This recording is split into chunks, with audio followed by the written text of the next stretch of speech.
लाडक्या बहिणींना रक्षाबंधनाआधी जुलै महिन्याचा 1,500 रुपयांचा हप्ता मिळणार आहे। लाडकी बहीण योजनेसाठी 319 कोटी 53 लाखांचा निधी वर्ग करण्यात आलाय। जो हप्ता आहे तो आता लाडक्या बहिणींच्या खात्यामध्ये लवकरच सरकारकडून जमा केला जाणार आहे। लाडक्या बहिणींसाठी सामाजिक न्याय विभागाकडून निधी देण्यात आलेला आहे। 319 कोटींचा निधी उपलब्ध करण्यात आलेला आहे। लाडकी बहीण योजना कधीच बंद होणार नाही असं मुख्यमंत्री देवेंद्र फडणवीस यांनी म्हटलेलं आहे। या ठिकाणी सांगितलं, हे सरकार पुन्हा निवडून आल्यावर लाडकी बहीण योजना बंद करणार। बंधू भगिनींनो, आम्ही बंद केली नाही आणि काही झालं तरी लाडकी बहीण योजना बंद होणार नाही। 5ही वर्ष लाडक्या बहिणींना आम्ही पैसे देतच राहू। जुलै आणि ऑगस्टचे हप्ते एकत्रित लाडक्या बहिणींच्या खात्यात जमा होण्याची शक्यता आहे। या दोन्ही महिन्यांचे 3,000 रुपये लाभार्थींच्या खात्यात जमा होऊ शकतात। मात्र याबाबत अद्याप सरकारकडून अधिकृत घोषणा झालेली नाही। लाडकी बहीण योजनेमधल्या पुरुष लाभार्थ्यांवर कारवाई करण्यात येणार असल्याची माहिती मुख्यमंत्री देवेंद्र फडणवीस यांनी दिलेली आहे। यासोबतच या योजनेचा लाभ घेणाऱ्या अपात्र सरकारी कर्मचाऱ्यांवर सुद्धा कारवाई होणार असल्याचं मुख्यमंत्र्यांनी स्पष्ट केलंय। पात्र लाभार्थ्यांनाच या योजनेचा लाभ मिळावा यासाठी सरकारकडून लाभार्थ्यांची पडताळणी केली जाते। अपात्र आढळणाऱ्यांवर नियमानुसार कारवाई केली जाणार आहे। कारण ही योजना ज्या बहिणींना मदतीची गरज आहे, आधाराची गरज आहे किंवा ज्यांना स्वतःच्या पायावर उभं राहायचं त्यांच्याकरता आहे। त्यामुळे त्याही जे काही लाभार्थी होत्या त्यांना आपण त्या ठिकाणी वगळलं। काही आपल्याला कल्पना आहे पुरुष लाभार्थी होते, त्या पुरुष लाभार्थ्यांवर तर आपण कारवाईच करतोय, त्यांच्याकडनं वसुली देखील आपण करतोय। काही सरकारी कर्मचारी होत्या, आता कदाचित त्यांनी सगळेच अप्लाय करतात म्हणून करून टाकलं, पण त्यांच्यावरही मला असं वाटतं की थोडी शिस्तभंगाची कारवाई ही करावीच लागेल। लाडकी बहीण योजना यशस्वीरित्या पुढेही राबवणार असं म्हटलंय मंत्री आदिती तटकरे। ई-केवायसीची मुदत वाढवण्याचा निर्णय मुख्यमंत्री आणि दोन्ही उपमुख्यमंत्री घेतील असं त्यांनी म्हटलंय। ई-केवायसीच्या प्रक्रियेमध्ये आपण जवळपास 6-8 महिन्याची मुदत दिली आणि ई-केवायसी हे सगळ्या डीबीटी योजनांना बंधनकारक आहे। मग ती लाडकी बहीण असो, नमो शेतकरी असो, अगदी आता नुकसान भरपाई द्यायची असेल तरी ई-केवायसी ही बंधनकारक असते, कारण त्यांच्या अकाउंटला डिरेक्टली ते पैसे जात असतात। आणि अशा सगळ्या परिस्थितीमध्ये आपण 6-8 महिन्याचा तो कालावधी दिला होता। त्याच्यामध्ये ज्या महिलांनी ई-केवायसी पूर्ण केलीच नाही त्यांनी आणि ज्यांचं उत्पन्न 2.5 लाखापेक्षा जास्ती होतं किंवा ज्यांच्याकडे वाहनं होती अशी सोडून कुठल्याही पात्र महिलेवर लाडकी बहीण योजनेअंतर्गत अन्याय झालेला नाही। उलट आम्ही हा प्रयत्न करतोय की संजय गांधी निराधारमध्ये सुद्धा ज्या लाभ घेत होत्या त्यांनी जर लाडकी बहीणमध्ये रजिस्टर केला असेल आणि त्यांचे दोन्ही लाभ जर थांबले असतील तर दोन्हीपैकी एका योजनेचा लाभ त्यांना मिळालाच पाहिजे। ह्या दृष्टिकोनातून आम्ही त्या ठिकाणी काम करत आहोत। आणि ज्या महिलेनी ई-केवायसी केलेली असेल पण तरी तिला काही कारणास्तव लाभ मिळत नसेल तर त्याची सुद्धा अशी निवेदनं जी प्राप्त झालेली आहेत त्या संदर्भामध्ये सुद्धा आम्ही चौकशीही करत आहोत आणि त्याच्यामुळे कुठलीही पात्र महिला लाभापासून वंचित राहता कामा नये ही दक्षता त्या निमित्ताने आम्ही घेत आहोत। वाढती महागाई आणि बदलत्या कौटुंबिक गरजांनुसार थेट बँक खात्यामध्ये जमा होणारी सध्याची ही 1,500 रुपयांची रक्कम पुरेशी आहे की नाही हे तपासण्यासाठी या योजनेचं मूल्यमापन करावं आणि त्यामध्ये बदल केले जावेत असा सूर समितीच्या ताज्या चर्चापत्रातून उमटलेला आहे।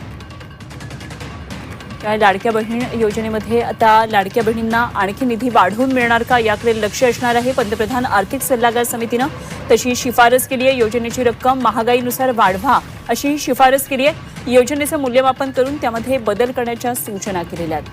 महागाई वाढत चालली आहे, बदलत्या कौटुंबिक गरजाही आहेत आणि थेट बँक खात्यामध्ये जमा होणारी सध्याची 1,500 रुपयांची रक्कम पुरेशी आहे का नाही हे तपासण्यासाठी योजनेचं मूल्यमापन करावं आणि त्यानुसार बदल केले जावेत असा हा सूर होता। राज्यात 92 लाख लाडक्या बहिणी पात्र ठरल्यात। मुख्यमंत्री माझी लाडकी बहीण योजनेच्या संपूर्ण पडताळणी आणि ई-केवायसी नंतर या योजनेतील लाभार्थी महिलांची संख्या 2.48 कोटींवरून घसरून थेट 1,65,66,164 वर आली। ई-केवायसी प्रक्रियेमुळे लाखो गरजू महिला या योजनेतून बाहेर पडल्यात। 92 लाख लाडक्या बहिणी ज्या अपात्र ठरणार आहे या संदर्भात यापूर्वीही क्लॅरिफिकेशन आलंय।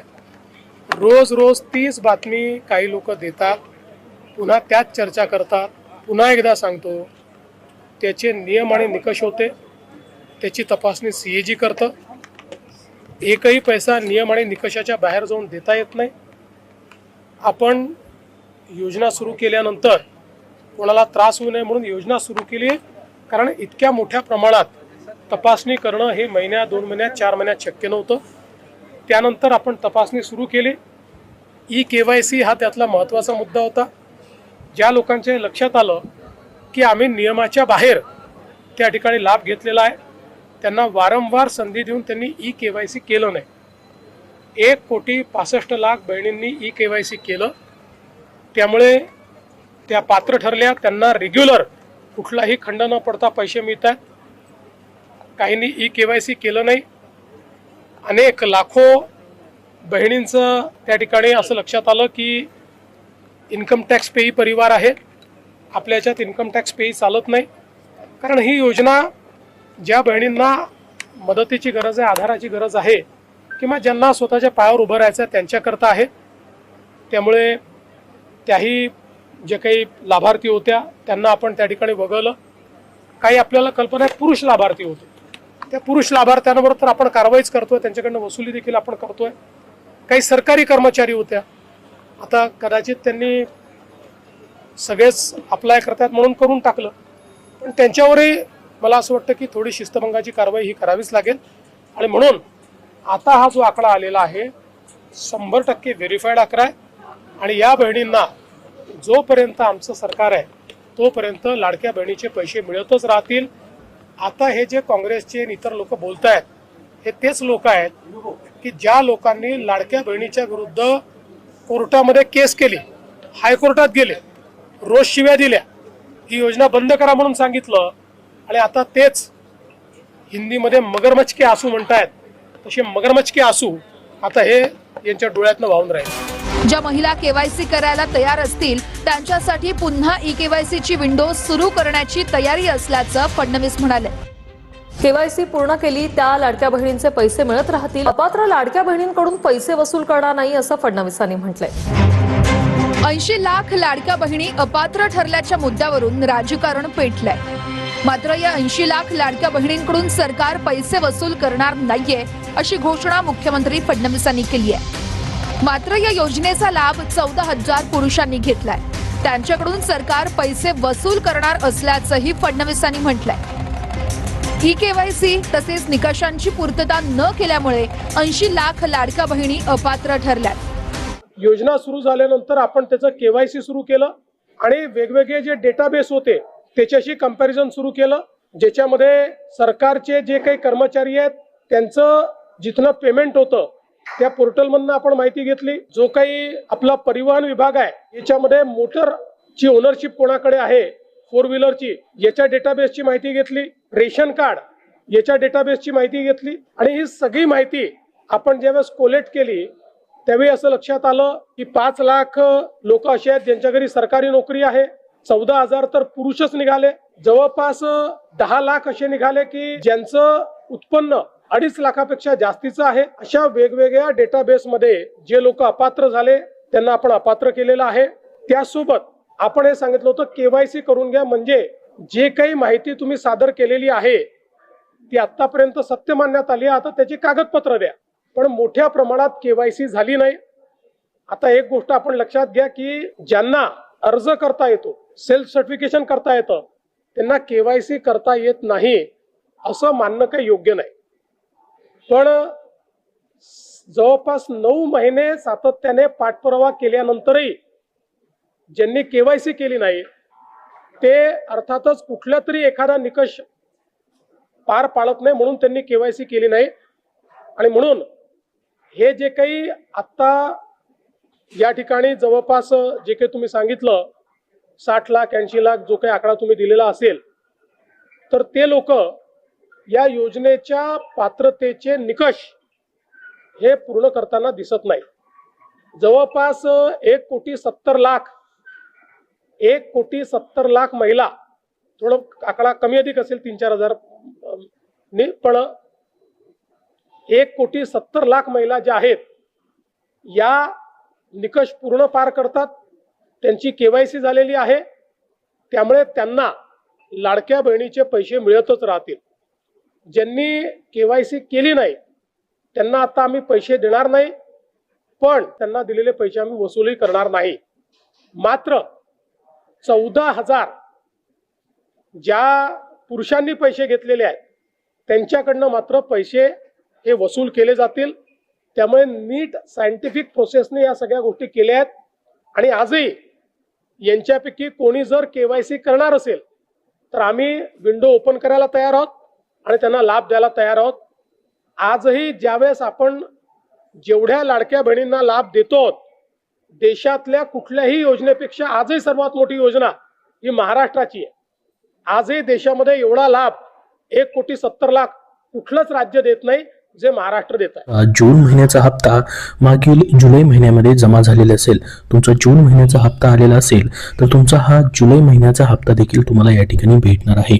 परंतु हा जुलै महिन्याचा हप्ता ऑगस्ट महिना सुरू झालेला आहे तरी देखील त्याच्याबद्दलचा वाटपाचा GR अजून देखील आलेला नाही. आतापर्यंत आपण जर बघितलं तर त्या महिन्यामध्येच त्या महिन्याचा लाभ देण्यासाठीचा GR येत असतो, मात्र यावेळेस या ठिकाणी लेट झालेला आहे. तर ऑगस्ट महिन्यामध्ये आपण जर पाहिलं तर रक्षाबंधन आहे, या संदर्भात मग जूनचा हप्ता दिल्यानंतर आता जुलैचा राहिलेला आणि चालू महिन्याचा ऑगस्ट महिन्याचा हप्ता या ठिकाणी रक्षाबंधनाचं गिफ्ट म्हणून लाडक्या बहिणींसाठी दिला जाऊ शकतो, तसा निर्णय घेतला जाऊ शकतो. मात्र अजून तशी घोषणा करण्यात आलेली नाही. मात्र तसा निर्णय झाल्यास लाडक्या बहिणींना मोठा फायदा होऊ शकतो. तुम्हालाही वाटतं का 2 हप्ते रक्षाबंधनाच्या निमित्तानं गिफ्ट म्हणून सरकारने द्यावेत? कमेंट बॉक्समध्ये सर्वांनी हो म्हणून सांगा, जेणेकरून सर्वांपर्यंत ही माहिती पोहोचेल. तर बघा, आता महत्त्वाचं आहे ते म्हणजे तुमचा जुलै महिन्याचा हप्ता भेटणं. त्यासोबत अजून एक महत्त्वाची माहिती आलेली आहे ती म्हणजे लाभार्थ्यांची आता प्रतीक्षा संपलेली आहे. अंतिम यादी जाहीर. आता लाडकी बहीण योजनेचे 1500 रुपयाचा हप्ता या ठिकाणी जुलै महिन्याचा कधी येणार त्याची ही माहिती आपण बघणार आहोत. मुख्यमंत्री माझी लाडकी बहीण योजनेत KYC आणि पडताळणी प्रक्रिया पूर्ण झाली असून 1.66 कोटी पात्र महिलांची अंतिम यादी जाहीर करण्यात आलेली आहे, अशी न्यूजमध्ये या ठिकाणी ही माहिती सध्या प्रसिद्ध झालेली आहे. मुख्यमंत्री माझी लाडकी बहीण योजनेतल्या लाभार्थी महिलांसाठी मोठी अपडेट समोर आलेली आहे. राज्य सरकारने KYC आणि लाभार्थी पडताळणी प्रक्रिया पूर्ण करून पात्र महिलांची अंतिम यादी तयार केली आहे. या यादीमध्ये 1,66,00,000 महिलांचा समावेश करण्यात आला आहे. आता याच महिलांच्या बँक खात्यामध्ये दरमहा 1500 रुपये थेट DBT द्वारे मदतीने या ठिकाणी डायरेक्ट बेनिफिशरी ट्रान्सफर जी आहे, म्हणजे प्रत्येक वेळेस याच पद्धतीने पैसे जमा होतात तुमच्या अकाउंटला, तसे ह्या लाडक्या बहिणींना, एवढ्या लाडक्या बहिणींना सतत जमा होत राहणार आहेत. तर बघा, तसेच याआधी अनेक महिलांचे अर्ज KYC मुळे अपूर्ण असल्यामुळं किंवा पडताळणी रखडलेली असल्यामुळे लाभ मिळू शकला नव्हता. मात्र आता बघा, KYC प्रक्रिया पुन्हा एकदा सुरू करावी अशी देखील लाडक्या बहिणींची मागणी आहे. भरपूर साऱ्या लाडक्या बहिणी कमेंट करतायत. यावरती स्वतः महिला आणि बालविकास मंत्र्यांनी देखील माहिती दिलेली आहे की याबद्दलचा निर्णय आहे स्वतः मुख्यमंत्री आणि उपमुख्यमंत्री घेतील असं त्यांनी म्हटलेलं आहे. त्याची मुदत वाढवायची की नाही त्याच्याबद्दलचा मात्र अजून कुठलीही मुदत वाढवून देण्यात आलेली नाही.